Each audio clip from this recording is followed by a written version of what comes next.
Ladies and gentlemen of ISCA, welcome to Finding Your Style with Sebastian Martin.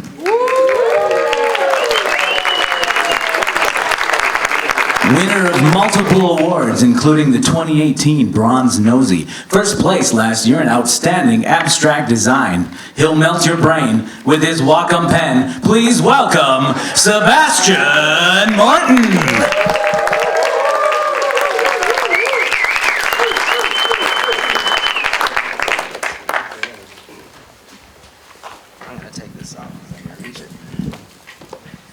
All right, everybody, good afternoon. I am excited to be here and to speak on the subject of style. And first, I want to just thank the board for allowing me to come to speak.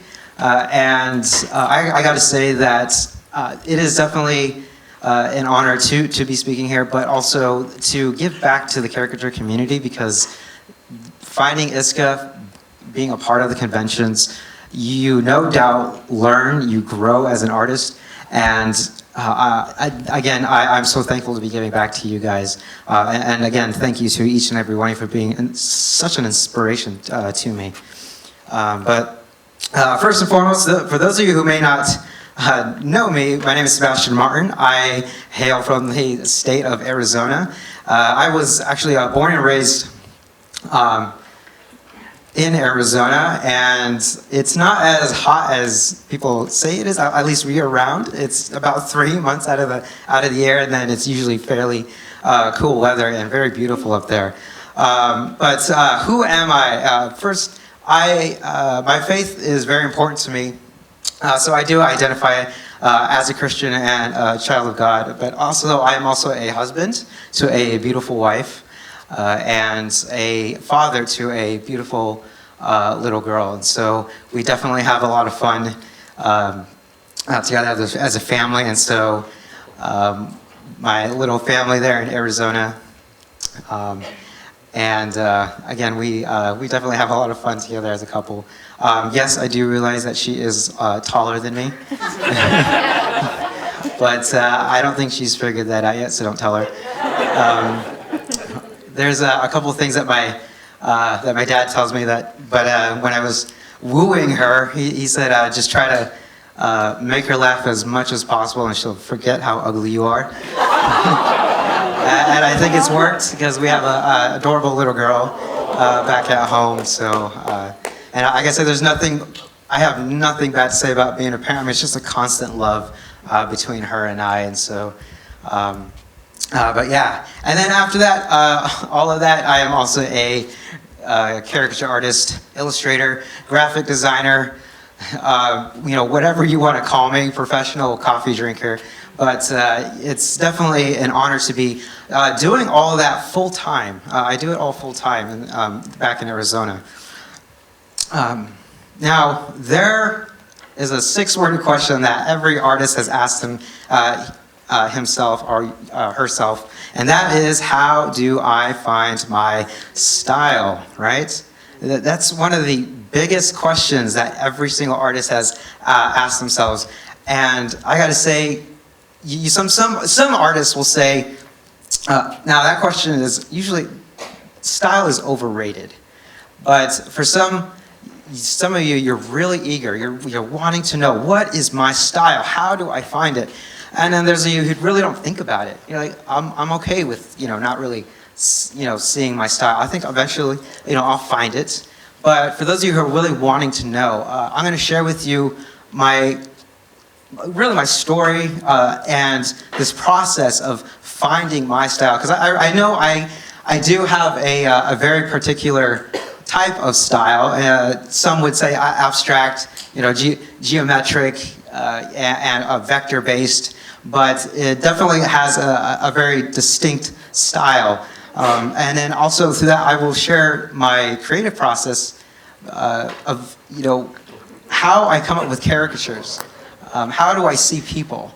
And things like that. Because those are usually the 2 most asked questions I get is, how did I find my style, and what is my creative process for caricatures?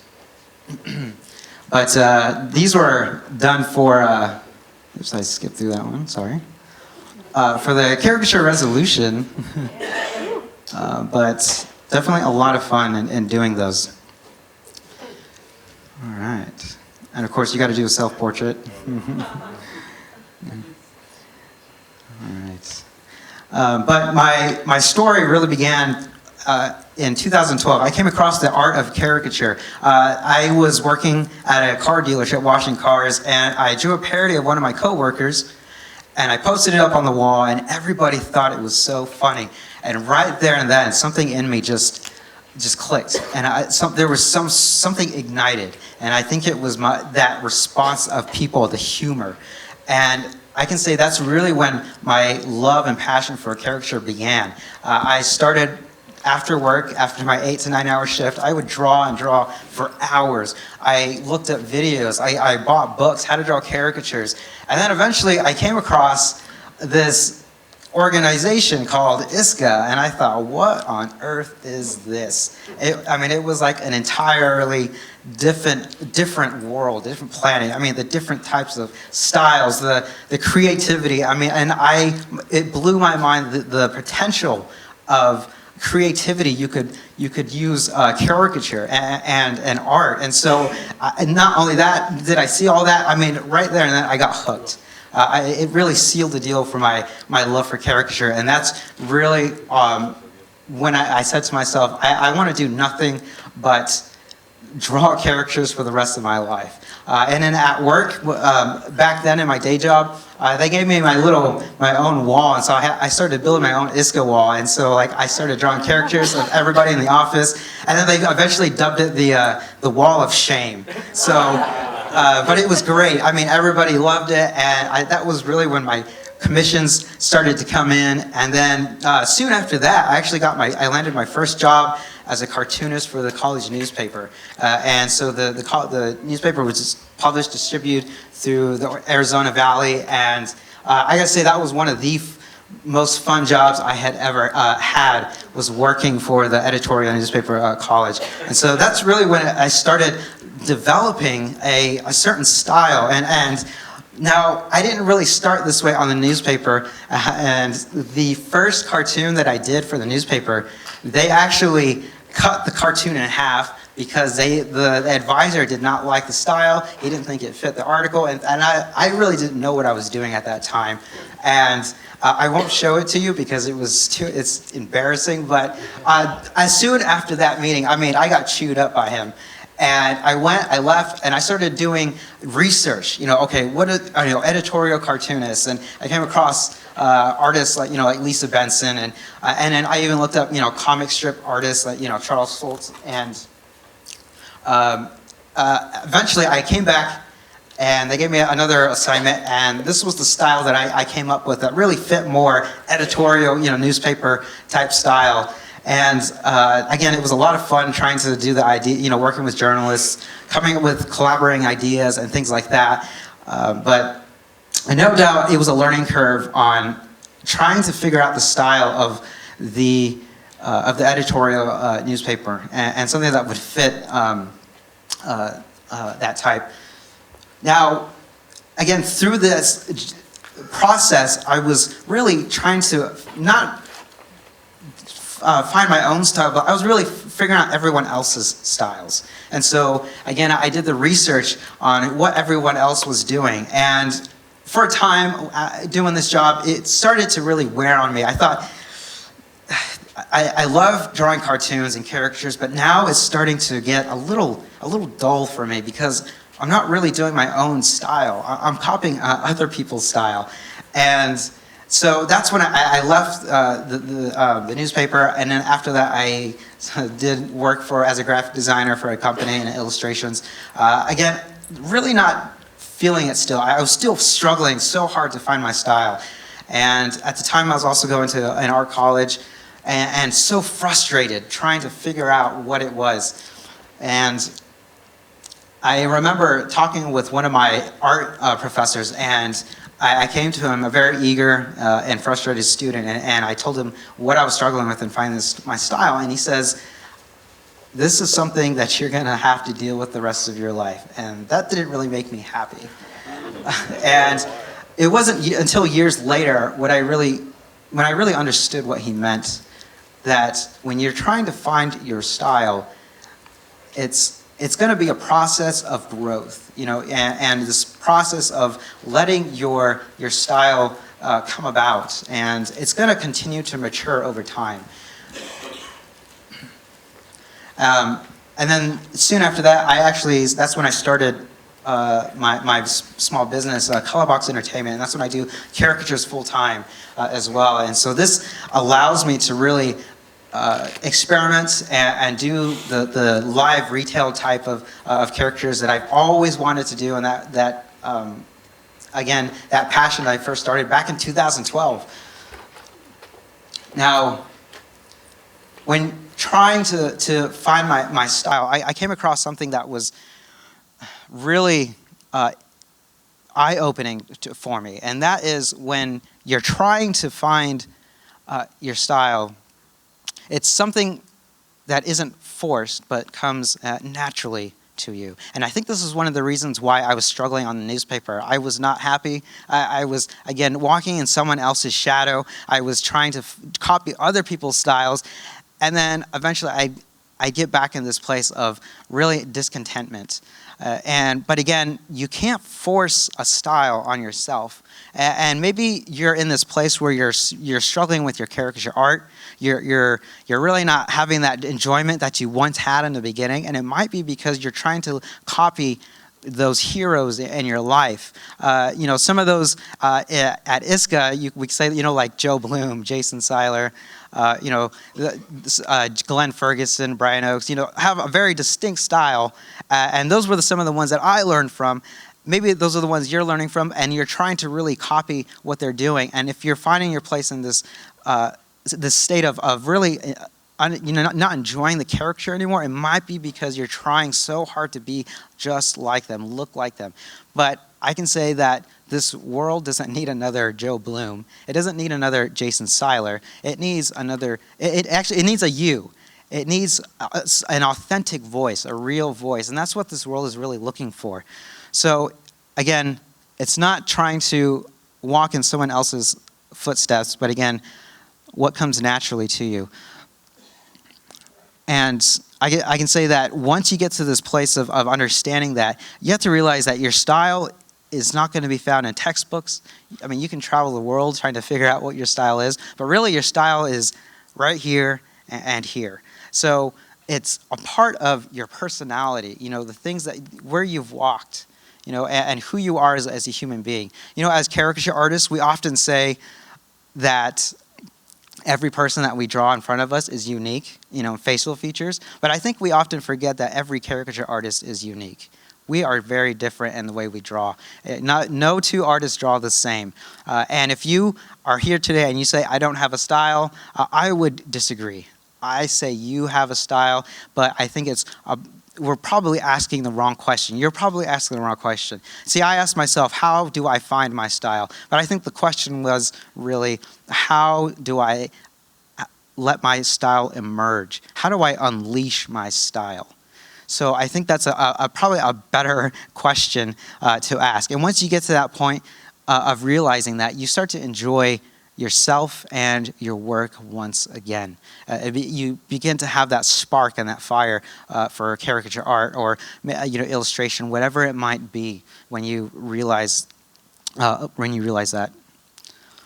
Now, when people say finding your style is really a matter of just drawing or draw, right? You've probably heard that before. Well, I agree. I would say that's great advice, but what does that really mean? Just to draw.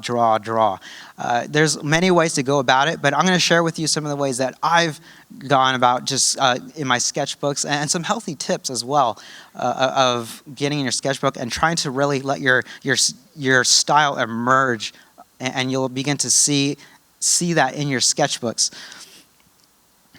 Now, one thing that I do with my sketchbooks is I actually customize my own sketchbooks, and I'll take the cover, I'll either paint it or put some sort of pattern on it, and then I'll label it. But this really helps me to personalize my sketchbook, own it, and then invest in it. So if you have a sketchbook, I would encourage you to do the same. Just really personalizing it, and this really helps to get you in the mood of sketching and putting something down on paper.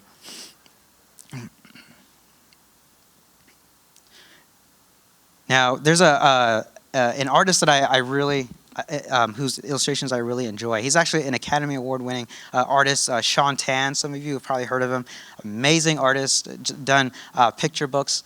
But he actually has quite a few things to say on the subject of style and of sketching, and they actually go hand in hand.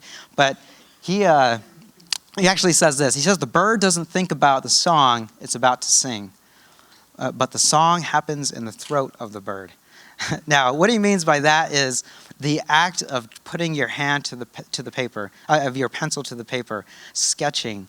It doesn't often happen in a preconceived notion, but once you start to put your hand down on the paper and something comes out, that's where the creativity happens.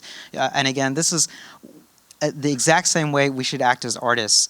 You don't have to tell a bird what to sing or how to sing. The bird just does it. And I think it's the same thing with artists. You don't force something on yourself, but whatever comes naturally, that's really what your style is. So there's something else that another artist has also said, Paul Klee, but he says, taking a line for a walk. I think this is very important.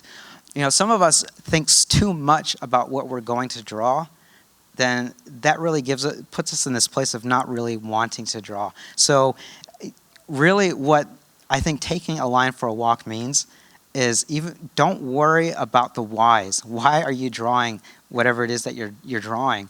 Just put your pencil to the paper and let those subconscious ideas and feelings come out onto the paper. And this is something that Sean Tan, the illustrator that I talked about, it's a practice that he does, and it's something that I'm continually doing, is don't worry about the whys in your sketchbook. But again, just to experimenting, and really, that's when you'll start to see your style starting to emerge. Just a few clips from my sketchbook, but this is a few sketches of where I don't even know why I'm drawing it. But I just need to put something down on paper. I don't know why I drew a shark with a tie, a denim jacket, some weird creatures, Thomas Edison with a light bulb for a head. But again, that's what I'm feeling at the time, and it needs to go down on paper. And as an artist, I think this is a healthy way of going about your sketchbook and to really get out of that creative block. Again, just really seeing where the pencil will lead. Again, not really understanding the whys, but just getting something down into my sketchbooks and experimenting. And eventually seeing my style emerge from that. Now, here's another way of really honing in on your style. 30-day challenges. Now, if you're not doing 30-day challenges, I would encourage you to do that. We have our caricature resolution that we do at the beginning of every year. And some of you who might even do something like the Inktober challenges that was actually created by, I believe, Jake Parker, who's actually local in Arizona as well. And so I'd love to, again, pick his brain about it, maybe over coffee or something. But he is such an advocate for 30-day challenges and for sketching. And no doubt a successful artist because of that. And it has a very unique style. But again, 30-day challenges help you to really push yourself, hold yourself accountable, and to... Again, it helps you to draw faster. It helps creativity. It gets you out of those creative blocks. And again, as a bonus, your style will come out of that as well. But I love the 30-day challenges that we do. The caricature resolutions. And again, looking back at the style that I had from last year is quite different from this year. But again, if I had never done these challenges, pushing myself, I would never see that style come about. So again, these are some healthy tips of allowing that style to come out. Follow the thread. Now, this is what I'm meaning by that is finding your style again it's a journey, and what you're doing is you're really following this thread, as you're sketching, as you're experimenting on all these different types of art, you're researching, and once you look back, you realize you can see your style again starting to emerge. But again, you have to keep at following the thread, seeing where that thread is leading you. It might lead you right, left, forward, but again, it's keeping at it and seeing where that is leading you. Now, targeting your audience. Now, I think this has something to do with your style as well. There's one of my favorite artists growing up. I have a few, like Ed Emberley. Maybe some of you have heard of him. Ed Emberley's big drawing book of, Orange Book or whatever. But there, Lane Smith, who did the Stinky Cheese Man. Those were some of my favorite artists growing up, and have had an influence on me today. And I think that's part of where my style comes from. But there's also this place of really finding your audience too. I think is going to help your style. Now, I often fall in that place of trying to please everybody, with my artwork. I want everybody to love my artwork, but that doesn't always happen. And Ed Emberley actually has something to say on that subject. And he actually says, whoops, excuse me. All right, I didn't put it up there, but he says, if I try to speak to everybody, I speak to nobody. I can only speak to those who are just like me. And that's the same with your style. See, don't worry about trying to speak to everybody. And in doing that, when you start to enjoy your work, having fun, seeing your style come out, you're going to draw an audience to yourself. And you're going to find those who love your style. And maybe those people have a very similar style to you. And so not worrying so much about pleasing people, but again, letting the audience come naturally to you in doing that. All right. So just one last thing here to mention about that, and I'm going to get into a little bit about my creative process as a caricature artist. But again, when my professor told me that this is going to be something you're going to struggle with the rest of your life, again, I think it was a helpful tip for me. Seeing your style mature, grow over time, I think is something you'll eventually get to. And honestly, it's going to happen till the day you die. And if anything, that's better than trying to get to the pinnacle of my style and creativity, because art is an infinite amount of possibilities. I mean, there's just a whole infinite of exploration in art. And I think and some of these ways, healthy tips of going about your sketchbook will help your style come out in doing so. Now, if you can see here, the one on the left was the first illustration that I did for one of the Facebook contests of ISCA, which is of Garrett. But you can see that style several years ago is a little different than the one on the right. It's starting to mature a little. I'm refining edges. I'm really experimenting with lighting, contrast, things like that. But I think I had to say finding your style is also a risk. See, I would never have done that if I wasn't doing, sketching, doing, challenges and things like that. But it is a risk trying to find your style too.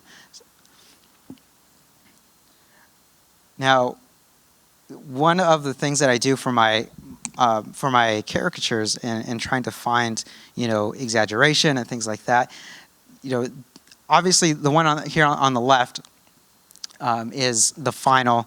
But again, you can see the style. I use textures, gradients, things like that. But if you look on the right, the sketch itself is a little more basic, in that again, I don't have all of those details. And so what I'm trying to do when I'm finding a caricature in this style is I'm working I'm actually sketching really small. So that sketch over on the right is maybe no bigger than a 4x4. And so this helps me to really find the basic shapes that I want in a person's face or body situation. But again, I don't worry so much about the details yet. I want to get the very skeleton, the basic structure of a person's face. And then I start going in with the details. All right, gradient, lighting, shading, all that, hairlines. After that, once I find that, that's when really I get to the fun part of doing the textures and the colors and things like that. Now, most people think that I use a very vector-based program like Illustrator, but I'm actually using Photoshop for all of these. I'm just using the pen tool, so it looks like a vector-based. And so each illustration is maybe like 300-400 layers, but again, when you're doing something like this, you have to be very organized, or you kind of lose your step and all of that. But let's look at Lady Gaga and the way I exaggerated the face. Now, she has a very, I think, prominent, very interesting feature. Her face kind of juds out, kind of like mine, kind of has this weird, sharp points. And so I really took liberty with that. Again, if you look at the illustration that I did of her, her nose really isn't exactly that shape, but again, it's the size and the emphasis that really help the illustration. And the hair, again, isn't exactly in that shape, but I'm looking at the hair and it kind of resembles maybe like a mushroom or an umbrella. And so, okay, maybe I can make it into this umbrella shape. And that's really where I came up with the idea for the hair. But again, not really trying to get exactly what is portrayed, but really my interpretation. Not worrying, again, so much about all the details, but getting the most simple shapes and the most interesting as well. And I think that's a good place to start. And again, working small really helps, sketching small. Now, I think this is an important one for every artist, is finding rhythm in your illustrations. Finding the rhythm in your caricatures too, I think is important. So if you can even look and see the different paths that all the shapes are making. Now, what I'm looking for is that one shape actually complements another. And so this helps really the overall composition. So you can see like the nose kind of coming down, and then all the other shapes are really are interweaving, almost like when you're crocheting or like a fabric. And so it's really helping the overall rhythm of the composition. And again, the final piece, you have it there. And I love experimenting with lighting. And some people ask what the layer is over the whole thing. And I use an overlay and just really adding, I just add noise to really help give it this almost dreamlike effect. And again, with the lighting really helps too in doing that with the illustrations. All right, so these are a few things that I've learned from other artists, caricature artists, and I think these are probably helpful too. And in exaggerating, finding likeness, if some of those things you might struggle with, obviously those are the most important things in caricature. So the first thing I look for is the innate, something that you're born with. And we look at this one of like Michelle Obama. Her teeth are something that are very prominent. And those, again, I took liberty. And if you can even notice, her teeth aren't exactly that straight, but it's my interpretation. It has that shape. Again, I'm working small. I'm finding the most interesting shapes, and I'm not worrying about the details. And I think it still gives an impression of Michelle Obama. And I love her eye, what her eyes are doing. The one eye on this side is like sandwiched, and the other one's like jutting out. So it makes for a really great caricature. And then, of course, you got to do a self-portrait. But, what most people exaggerate on me is obviously my mouth. It's kind of jutting out. And then also, when I smile, I have a really wide smile.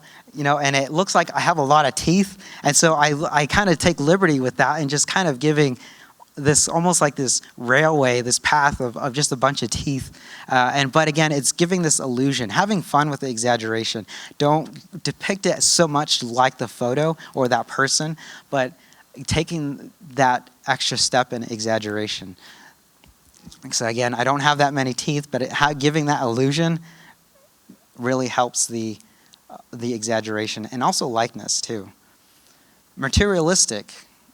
Now this is glasses, maybe an eye patch, a hat, braces, whatever that might be, something that they weren't born with.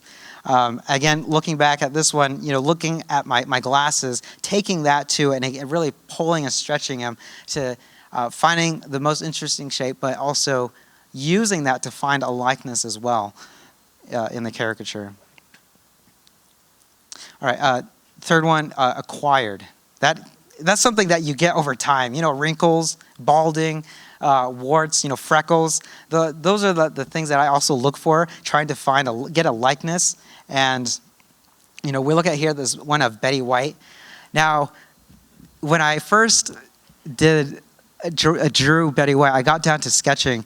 She has a very deceiving face. I thought, because she has the hook nose, all the wrinkles, things like that, she would be fairly easy caricature for me to do. But she was actually extremely hard. After sketching and sketching, I was about to give up. But there was one thing that I realized helped give me a likeness with her, and that was really the placement of the facial placement. And so I think this also helps with finding a likeness as well. Now this is something that I use for finding a likeness. Now some of you might use the T method, right? You find the eyes to the nose, and you find the variations. I think of it like this: if there was 3 marbles on a string, I'm looking at the 2 on the outside are the eyes, and the one in the middle is the nose. So the further you pull out the 2 on the outside, the higher up the one in the middle is going to go, representing the nose. And so to give you an example, this one of Oprah. So you can see very wide-eyed, and the nose, the placement of the nose. I'm using that marble string theory that really helps me find a likeness. But doing this helps with that. And so just like with Betty White, I did the same thing. I was having a hard time finding likeness, but I decided to pull her eyes out a little further and lift that nose, and it really helped with getting a likeness. She's almost like I used a very straight placement of that string and marble theory. And obviously Kage, and you can see this one, his nose is a little dipped, and so that's what I did with that. But again, it's really helping the likeness with this method, at least for me. And Christopher Lee, obviously his nose is very hooked and very, very low, and so I used it again. And doing that, you can see, it just helps with finding the facial placement and also likeness. Another step that I use, and I think this was mentioned before at one of the other seminars, is a process of elimination. I love doing process of elimination, and looking at Ellen DeGeneres, what I do with this is I don't want to worry myself with so much detail. I want to just really get to what makes Ellen DeGeneres, and obviously her eyes, her nose, her teeth are very prominent. And I left out things like the upper lip, the forehead, but you get that this is Ellen DeGeneres still, doing a process of elimination, really just putting down what makes up that person also helps with the likeness. Again, here's one of Brian Oakes. This was done last year. But you can see I basically eliminated a lot of things. I took out his ears, his upper lip, his forehead isn't even there. But I left what really makes Brian Oakes. He has these very egg-shaped, puppy eyes. I left those in there. His nose, very prominent one, and then obviously his lips and his hair. That's really all that there is there. And so, it helps with finding a likeness. But, in all of these things, though, it's, again, trying to find your style isn't something that is forced, but it is something that will come naturally to you.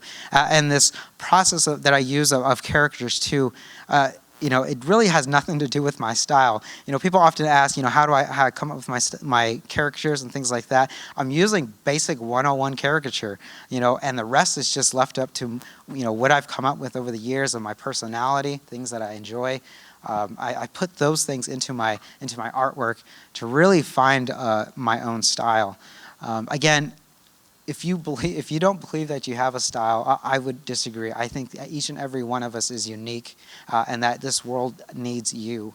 It doesn't need another, Joe Bloom, Sebastian Kruger.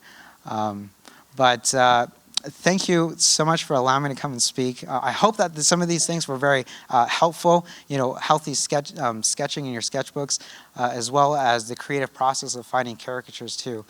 But again, thank you very much for having me here.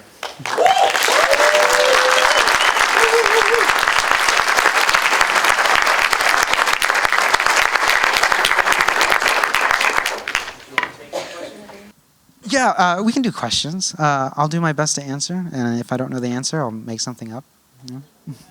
Actually, if I don't know the answer, I'll tell you I don't know. But I will get your name, and I will figure it out for you, and I'll come back with it. So, but if there are any questions, yeah. Ash. Okay, thank you. Okay. I would say personally, I struggle with having too many styles. Especially as a student, I branch out and try to experiment as much as I can. But in an effort to diversify my own work, I find it's really hard to have a voice because it feels like I'm just copying so many other different people while I'm trying to figure out what best suits me. Do you have any suggestions for getting over that kind of rut that I'm in? Yeah, well, I had to say, like Ben Bloss mentioned before, I have like 3 different styles at the moment, but really, I don't find it as an issue. I kind of embrace it. It's almost based on my mood at the time. It's like, okay, I'm not really feeling it, doing geometric right now. Let me do a little more cartoony. Let me do a little more, of a painterly type thing. I think those are things that just really you should try to embrace and work over, because again, I think it's just based on, it could help you in times when you're not feeling one way or the other.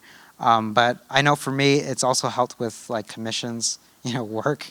Obviously, I wish I could do, these types of illustrations for every single client that comes in, but that's not always the case, and like talking with like, Tom Richmond and all them, some of them don't always do caricatures, they're doing like, greeting cards, things like that, things that will help bring in work. But, I think that's just something also to really to embrace. But, right now, if you're not really wondering where your style is at, again, don't worry about it. Don't think about it too much right now. I think it really, again, is a process of just this journey that eventually you'll find a place of where you fit naturally. But I don't know if that really helps, but patience, yeah. Thanks, yeah. Absolutely. All right. Any other questions? Done? We got to see that great slide of your work when you were working at the car wash or whatever, right? Were you working in retail at the time? And if not, like where were you finding your influence on character styles? Like, yeah. So at that time, I had there was nobody commissioning me. I wasn't working at a stand or anything. I was just learning from home. I bought I think Joe Bloom's book, Rejects, was like the first book I got. And then also I went out, bought, if it's possible, I find other artists that I admire, their sketchbooks. Obviously Joe Bloom's, Sean Tan's sketchbook. But that really helped with, the caricature side and just learning. And then just learning, just drawing my peers, my coworkers was really, was how I learned caricatures too. But yeah. Is that what? Yes? Okay. All right. Any other? Yes, Don? When it comes to, this is more about your actual artwork. When it comes to the little details, like, I can't give any specific examples without seeing them up there on the screen in front of me. Little details like, I don't know, like the lines and speckles and stuff all over the place. Is that just kind of an instinctual thing, or is there like a specific mental process by which you decide where those things are going to fit in? Yeah, I mean, obviously, all those lines, I wouldn't put there if she didn't have wrinkles. But again, it's just those simple lines are just my interpretation of what I see in her face. There's also something, that I learned from Nate, and that was also Nate Kapnicki, just looking at the visual sound of a person's face. What is their face saying almost? And I think that just making those choices really comes from my first instinct. What do I see in Betty White's face? And obviously the wrinkles, and I want to put those in there. And again, the rest is really just left to my own, style or interpretation of what those wrinkles will look like. But yeah, is that? I don't know if I'm answering that really. Yeah. Right. Okay. Okay. Yes. Why? So you mentioned that you use Photoshop and you have over 400 layers. I'm curious about the process, but I'm also curious about why you choose Photoshop over things like Procreate or like Sketchbook Pro, which seems to be the more popular programs that artists are using. Yeah. Yeah. So it's really based on my comfort level. I've always used Photoshop, and it's just as simple as that. Like I'm familiar with it. I know the keystrokes, and it's just the fastest way that I know how to do these illustrations. So it's really not based on the equality of each program and things like that. I mean, and Manny gives me a hard time about this. And you might hear rumors about the programs that I use and my Mac. I have a very outdated Mac and a very outdated Photoshop. I think I'm using like CS5 or something. But I do all these illustrations in there. And it's not really, so it's not based on what everyone else is using. It's just my own comfort level. Like, are there certain tools on Photoshop that you can only get on Photoshop that you feel like you can't get on the other programs? I've never actually messed around with Procreate. So I use Pen Tool. They don't have, okay, so that might be, yeah, I would not use Procreate because they didn't have that function. But again, it really comes back to also comfort level as well. So, yes.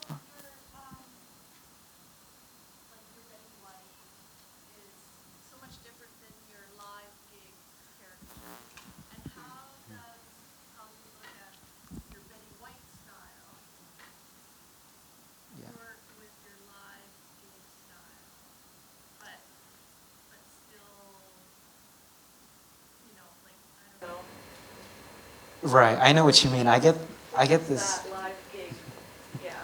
I get this question too. My live retail is very different from my studio work.